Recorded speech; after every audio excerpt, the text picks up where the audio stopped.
Imagination. Imagine it and it'll appear. What the? It worked.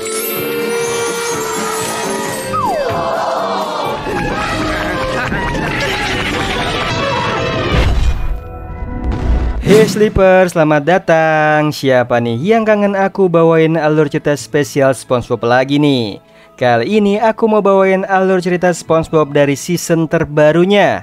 Nah, yang belum nonton film SpongeBob lainnya bisa klik link di atas atau deskripsi di bawah. So, yang penasaran langsung aja nih, tarik selimut kalian rapat-rapat, siapkan cemilannya dan selamat menonton. Terlihat SpongeBob sedang membersihkan lotengnya, dan di sana ia tidak sengaja nih menemukan kotak imajinasinya. Dan dia pun langsung mencoba kotak imajinasi itu, namun sayangnya tidak berfungsi. Kemudian Patrick datang dan melihat kotak itu. Dia pun mencoba kotak itu bersama SpongeBob dan ternyata sama. Kotak itu pun juga tidak berfungsi. Akhirnya mereka pun datang ke bengkel kotak imajinasi nih dan meminta montirnya untuk memperbaiki kotak mereka. Montirnya sempat menawarkan kepada mereka untuk menukarkannya dengan sofa bantal, tetapi SpongeBob tidak mau dan lebih memilih mempertahankan kotak tersebut. Patrick pun membuang kotak itu ke depan rumahnya Squidward, dan Squidward pun keluar nih dan tidak sengaja tersandung dan masuk ke dalam kotak itu. Di situ Squidward terjebak di dalam sana dan tidak bisa keluar. Yang ternyata kotak imajinasi itu masih berfungsi sama Squidward. Squidward bisa membayangkan apa saja nih yang diinginkan. Squidward pun akhirnya membayangkan dirinya sedang bersantai di pinggir pantai, dan dia pun bercerita kepada SpongeBob dan juga Patrick kalau dirinya sedang bersantai. Patrick pun mengganggu imajinasinya Squidward dengan mengatakan apakah Squidward berada di hutan, yang otomatis Squidward langsung mengimajinasikan hutan yang penuh bahaya. Kesal karena imajinasinya diganggu, dia menyuruh mereka berdua untuk diam saja. Dan SpongeBob mengatakan kalau Squidward bisa membayangkan apa saja nih yang dia inginkan. Squidward pun akhirnya menenangkan pikirannya dan membayangkan dia mengenakan pakaian safari.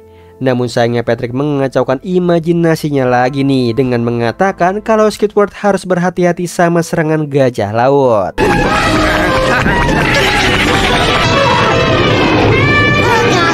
Patrick pun juga bertanya apakah di hutan sana ada dinosaurusnya. Yang apesnya Squidward membayangkan dirinya dikejar-kejar oleh dinosaurus di hutan itu. Akhirnya pasrah karena selalu diganggu, dan SpongeBob pun mengingatkannya lagi nih kalau Squidward harus membayangkan tempat favoritnya. Dia pun menenangkan kembali pikirannya dan membayangkan dirinya berada di klub jazz. Dan di saat dia sedang menikmati kopi aroma jazz, SpongeBob dan juga Patrick pun mengacaukan imajinasinya kembali.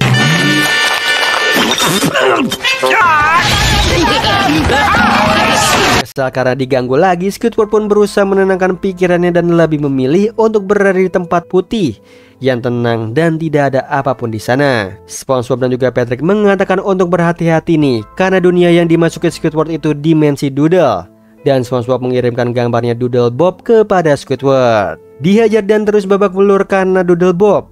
Dia pun menyerah dan ingin keluar dari kotak tersebut nih, dan Patrick menyuruhnya untuk menggambar pintu keluar dengan tintanya Squidward. Berhasil keluar dan sampai di rumahnya, dia pun menyadari kalau Patrick dan SpongeBob tidak ada di sana. Tetapi itu justru hal yang menyenangkan untuknya. Dia pun akhirnya melanjutkan hidupnya tanpa SpongeBob nih dan juga Patrick. Sementara ternyata Squidward masih terjebak di dalam kotak itu dengan imajinasinya nih tanpa SpongeBob dan juga Patrick. Dan mereka berdua lebih memilih meninggalkan Squidward di sana. Terlihat Tuan Krab bingung kenapa Krusty Krab sepi pelanggan. Padahal kalau dilihat sekarang adalah waktunya makan siang dan juga hari ini adalah hari kerja. Hal yang aneh jika dia sepi pelanggan. Dia pun mendengar alunan musik Calliope, dan dia akhirnya melihat ada sirkus tahunan yang dimiliki sama Ringmaster Mud Crab. Dan sial sirkus itu lokasinya tepat di sebelah Krusty Krab. Hal itulah yang membuat restorannya sepi, dan Mud Crab pun menawarkan tiket gratis ke sirkus serta membanggakan dirinya karena dia berhasil lebih sukses daripada Tuan Krab. Tuan Krab pun akhirnya memiliki ide liciknya nih. Dia akan pergi ke sirkus itu, tetapi dia tidak sendiri. Dia akan membawa SpongeBob, Squidward dan juga Patrick untuk menyabotase sirkus tersebut. Di situ Mud Crab sedang memberikan arahan kepada kru sirkusnya untuk memberikan pertunjukan terhebat. Sementara Tuan Crab datang dan mengurung mereka semua di dalam trailer. Tuan Crab menyamar menjadi Mud Crab dan SpongeBob, Patrick juga Squidward disuruh menyamar menjadi kru sirkusnya. Tujuannya adalah untuk memberikan pertunjukan yang jelek dan tidak menyenangkan. Pertama-tama dia meminta SpongeBob untuk menggunakan sepeda di seutas tali. Dan dengan mengejutkan, SpongeBob mampu menjaga keseimbangannya. Kesal karena melihat SpongeBob mendapatkan sorak-sorai dari para pengunjung, dia pun akhirnya melemparkan bulu babi ke SpongeBob, dan itu membuatnya kehilangan keseimbangan dan terjatuh. Hebatnya, meski begitu aksi itu masih mendapatkan pujian dari para penonton. Sementara kru sirkus Mud Crab sedang berusaha kabur dari trailer. Babak kedua, Tuan Crab akan menggunakan Squidward sebagai badut sandiwara. Tujuannya adalah membuat jijik para penonton. Namun sayangnya akting sedihnya Squidward sangat bagus dan menarik simpati para penonton.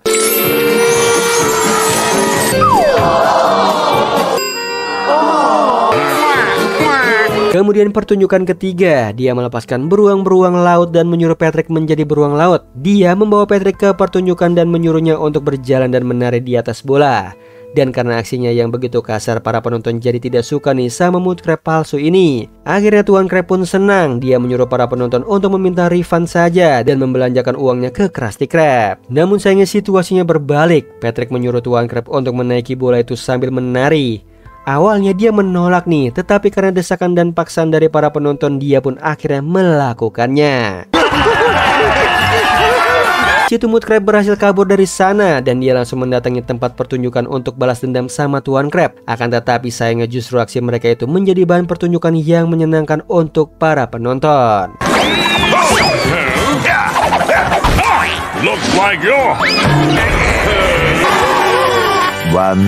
Singkat cerita, seminggu kemudian Krusty Krab masih tetap sama. Sepi pelanggan, sementara di sirkus kita akan melihat ada keramaian di sana nih. Yang ternyata Tuan Crab dan juga Mud Crab bergabung akibat pertengkaran itu.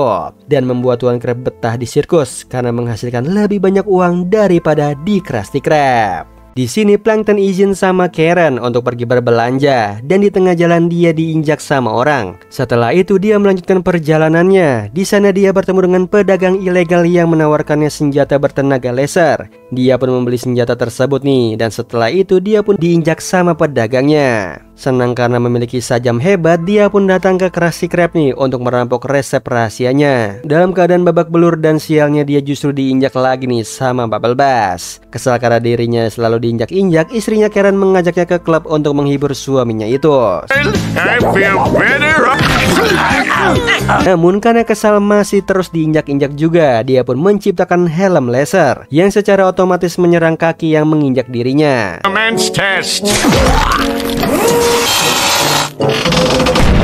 Dengan berbagai tes uji lab tersebut, kini dia pun mencoba tes uji di lapangan.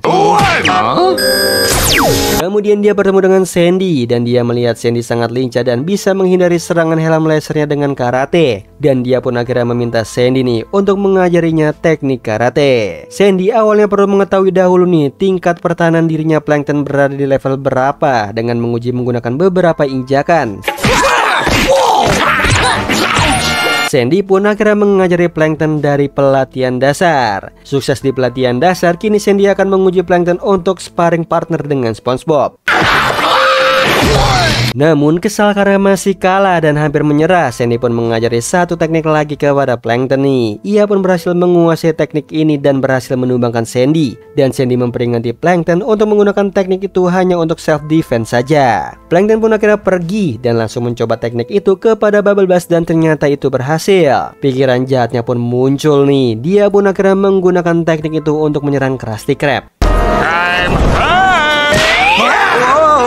Tuan Crab pun ternyata menyewa ninja keamanan untuk melindungi dirinya dari Plankton. Dan para ninja berusaha menyerang Plankton dengan sepatu. Dan hebatnya Plankton berhasil menghindarinya dan mengalahkan para ninja tersebut. Tuan Crab takut nih dan hampir menyerahkan resep formulanya. Namun Plankton mengatakan kalau dia sudah sangat hebat dengan teknik karate untuk mengalahkan kaki. Tuan Crab menyadari kalau dirinya tidak memiliki kaki. Jadi dia pun merasa kalau Plankton bukan ancaman buatnya. Dia pun menginjak Plankton. Singkat cerita, di rumah sakit dia keluar dari sana nih dalam keadaan babak belur dan tidak disangka dirinya terinjak lagi sama kursi rodanya SpongeBob. Squidward berada di stasiun Bikini Bottom. Dia sedang bersiap-siap untuk mengikuti konvensi klarinet di kota Jetsam. Dan di sana di stasiun dia bertemu dengan Bubble Bass yang juga ingin ke kota Jetsam nih untuk mengunjungi konvensi komik. Kereta pun sampai dan terlalu berdesak-desakan. Alhasil Squidward pun menjadi yang terakhir naik kereta. Dan hanya ada satu kursi yang tersisa, yaitu tepat di sebelahnya Bubble Bass. Karena terpaksa, akhirnya dia pun menerima takdirnya itu. Dan tidak lama datanglah pelayan memberikan mereka fondue. Dan posisinya Squidward ada di antara pelayan dan Bubble Bass, otomatis dia terkena fondue yang masih panas dan menjadi gurita bakar. Di perjalanan Bubble Bass tertidur dan itu terus mengganggunya. Sampai akhirnya datanglah seorang ibu yang menitipkan bayinya ke Squidward karena dia mau ke toilet. Di situ Bubble Bass terbangun dan senang melihat bayi lucu itu. Dia pun membuka jendela untuk menyegarkan udara untuk bayi tersebut. Dan tidak disangka bayi itu justru terlempar keluar dari kereta. Sang ibu pun datang dan meminta bayinya kembali karena bayinya tidak ada sama mereka. Bubble Bass pun membuka jendelanya lagi dan ibu itu pun terlempar dari sana.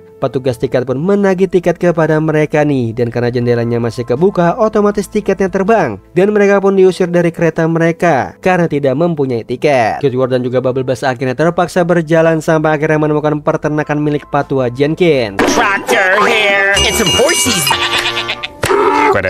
Patua Jenkins pun akhirnya memberi mereka tumpangan ke kota Jetsam. Akan tetapi sialnya justru mereka harus terjatuh nih karena Bubble Bass terlalu berat. Alhasil Squidward pun harus menarik Bubble Bass menggunakan bongkahan pesawat itu seperti beca. Sesampainya di hotel Jetsam, mereka langsung meminta kunci kamar mereka yang sudah mereka pesan. Dan kesialan datang lagi ke mereka. Menurut resepsionis hotelnya, mereka seharusnya check-in kemarin, bukan hari ini. Sedih dan pasrah, mereka pun hanya bisa menangis di lobi. Sampai akhirnya resepsionisnya pun memberikan kamar untuk mereka, meskipun tidak sebagus yang mereka pesan. Kesialan pun tidak berhenti di sana. Saat Squidward ingin tidur dengan nyaman, Bubble Bass datang dan makan sambil berisik. Kemudian Squidward pun akhirnya harus mengalah tidur di kamar mandi yang kotor dan jorok bekas Bubble Bass mandi. Pagi harinya Squidward sangat ceria karena dia harus terpisah dari Bubble Bass, soalnya mereka pergi ke konvensi yang berbeda. Sampai akhirnya Patua Jenkins datang dan mendarat tidak mulus nih dan menghancurkan tempat konvensi mereka.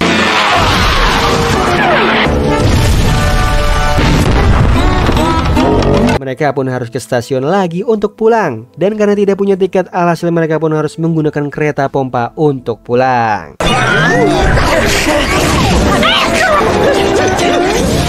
Di episode kali ini kita akan melihat SpongeBob dan juga Patrick yang sedang melihat-lihat komik dan menemukan trading cardnya Dirty Bubble.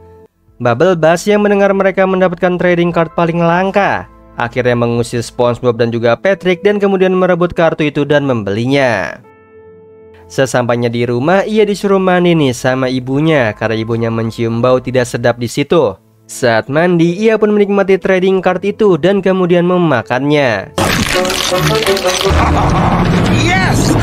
Namun tidak disangka ia justru melepaskan segelnya Dirty Bubble dan Dirty Bubble pun muncul di sana. Sebelumnya si Dirty Bubble ini dikurung sama Mermaid Man di trading card tersebut nih. Karena merasa berterima kasih, ia pun memaksa Bubble Bass untuk menjadi partner in crime-nya. Di situ Bubble Bass pun terpaksa dan juga terjebak di dalam Dirty Bubble. Dan kini Dirty Bubble lebih leluasa untuk melakukan kejahatan nih karena ia sudah mendapatkan tubuhnya si Bubble Bass. Jadi si Bubble Bass ini tidak bisa mengendalikan tubuhnya karena sudah dikendalikan sama Dirty Bubble.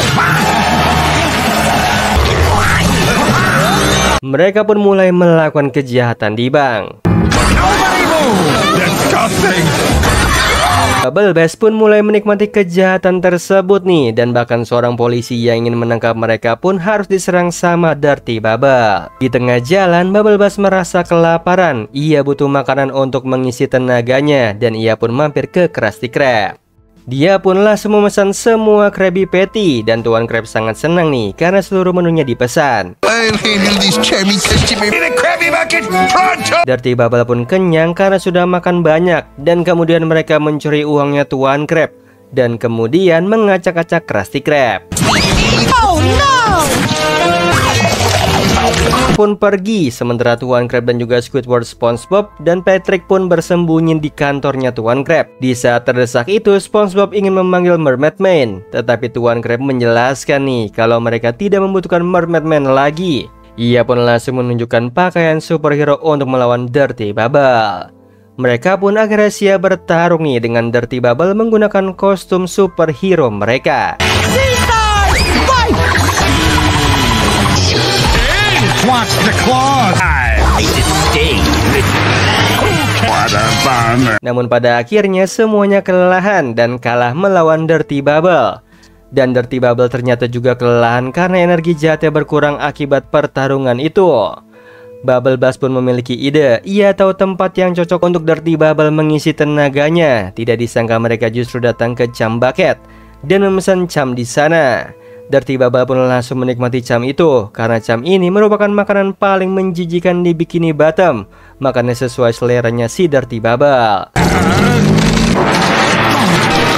I can feel its putrid power. Dirty Bubble pun semakin besar tetapi ia merasa tidak kenyang. Justru Chum itu membuatnya ketagihan dan ia pun mulai menghabiskan seluruh Chum di Chum Bucket.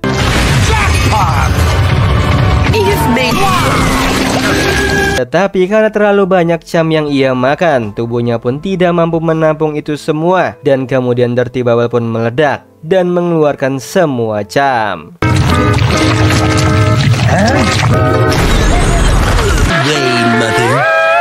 Oh iya Sleeper, kalian bisa follow nih Instagram kita di @temantidur.ytb atau @handyalfat. So Sleeper, itu tadi video kita kali ini. Semoga kalian suka sama videonya. Aku Hendy pamit. Happy nice dream and ciao.